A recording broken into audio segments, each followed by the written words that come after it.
for your presentation and for inviting me for this talk.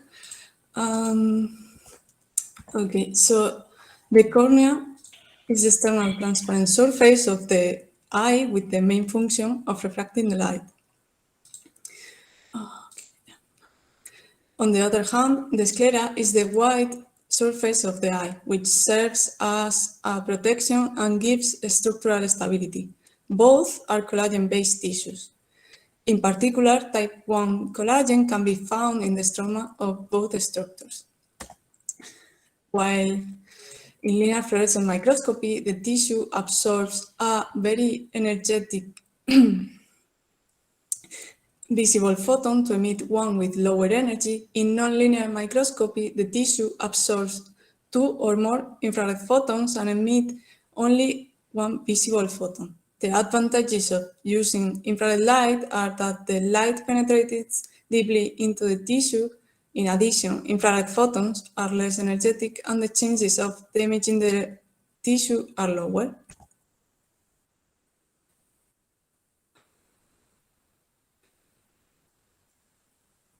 Sorry, okay. In multiphoton microscopy, we can have two-photon excitation fluorescence, which allows to visualize corneal cells and second harmonic generation. This last signal is especially interesting since we can visualize transparent structures such as corneal collagen without staining the sample, which is not possible in linear microscopy. Since the first report of second harmonic generation microscopy for corneal tissues in 2002, this tool has been reported to study the collagen in healthy and pathological in corneas in ex vivo conditions. In some of these ocular pathologies, such as keratoconus, an early diagnostic is critical, and this is why in recent years, some of these studies have been reported in animal models, but not always with success. Only one study has shown multiphoton images of the living human eye, but an analysis of the optimal image acquisition was not reported. So the question is, what are the most important factors for optimal in vivo imaging? It is well known that contrast, resolution, and multiphoton signal determine the quality of a good image. However, this is limited by aberration and scattering, but there are more factors limiting an optimal recording. So we need to find a balance between recording, between the exposure time, which is critical not only to get enough photons detected, but in the case of in vivo ocular images, this time has to be minimized to avoid non-controlled ocular movements. The laser settings, in particular the power, since we need a minimum power to get a fairly good image.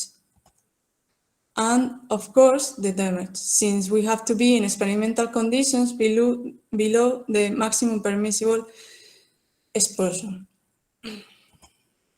In this sense, the objective of this work is to analyze the performance and limitation of a clinically oriented non-contact multiphoton microscope able to acquire images of in vivo ocular tissues. You can see here a representation of the setup, which is a homemade multiphoton microscope with a femtosecond infrared laser that passes through all optical elements and reaches the eye. The multiphoton signal emitted is collected by a photomultiplier tube. Here, in more details, there is a top view of the setup, which is a compact instrument with reduced dimensions.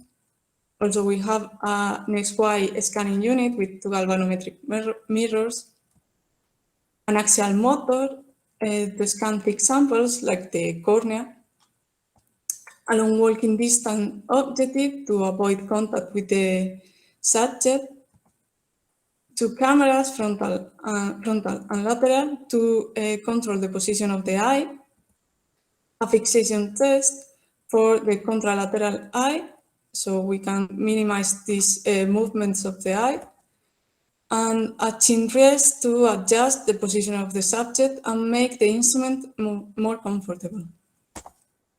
The whole microscope is controlled by a custom software which allows to change the acquisition parameters such as the sampling, the speed of the detector, the image resolution, and, and the size.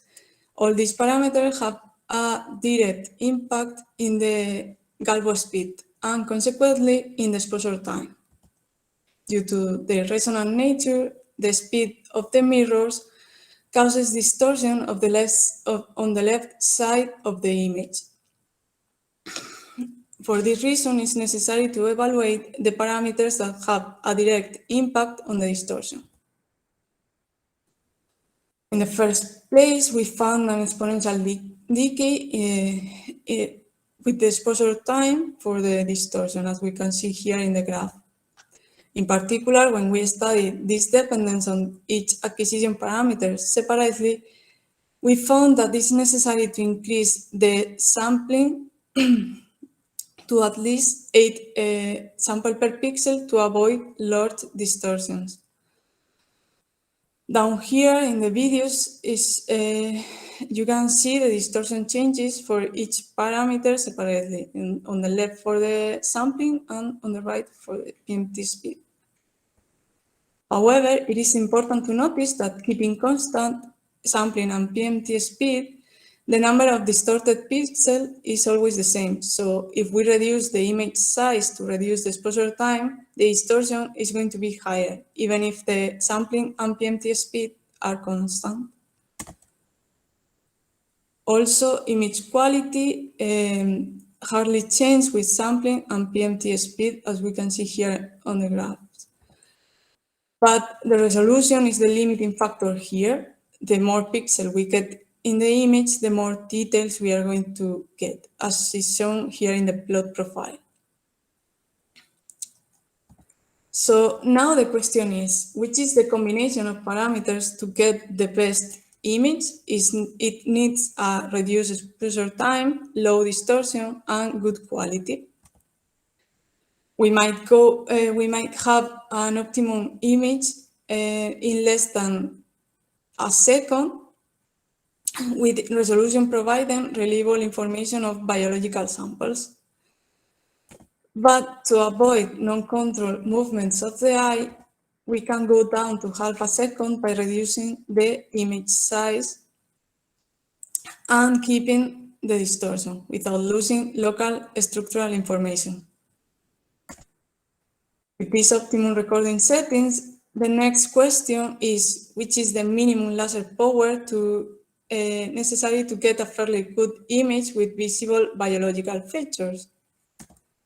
Our results in corneal tissues shows that the minimum power to get a multiphoton image with visible collagen fibers is 20 milliwatts per square centimeters.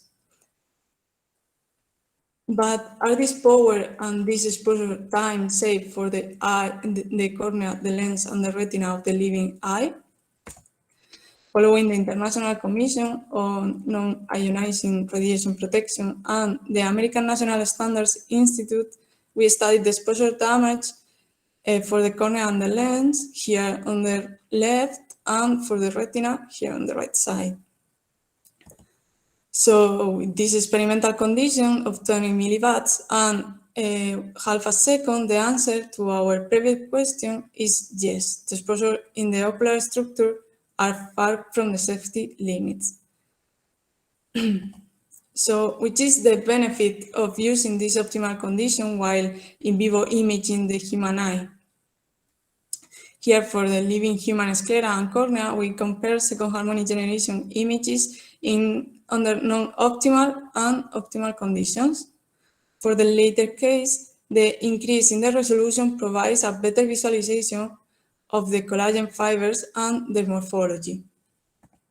For instance, we can see that the minimum fiber size in the sclera here on those images, while in non-optimal conditions, we detect the vertical structures, which are around 96 microns. In optimal condition, we can detect the horizontal structures that are around 15 microns. Also, in these images of the cornea, we found that the image quality increased 4 times in optimal conditions when we improved the resolution. Using this optimal recording parameter, we are able to get fairly good second harmonic generation images of the living cornea, even for different locations, going from the apex to the periphery. Since these images have enough resolution, accurate information from the topographic map or from the analysis of the collagen organization can be also obtained. Now here we can see second harmonic generation images acquired in both in vivo and ex vivo conditions of the sclera, the limbus, and the cornea of the human eye. Although the condition of the tissues are different, the images reveal same structural information. In conclusion, a compact multiphoton microscope has been developed to record optimized in vivo images of the human eye under safe conditions. An evaluation of the best acquisition parameter has been made, and this allows an optimum resolution and image quality with exposure times of less than half a second. In vivo second harmonic generation images show relevant structural information to be analyzed using objective tools. Under these safe conditions, this experimental setup might be implemented into clinical environments to acquire images of ocular pathologies related to collagen changes, such as keratoconus, corneal edema, and keratitis. Thank you for your attention.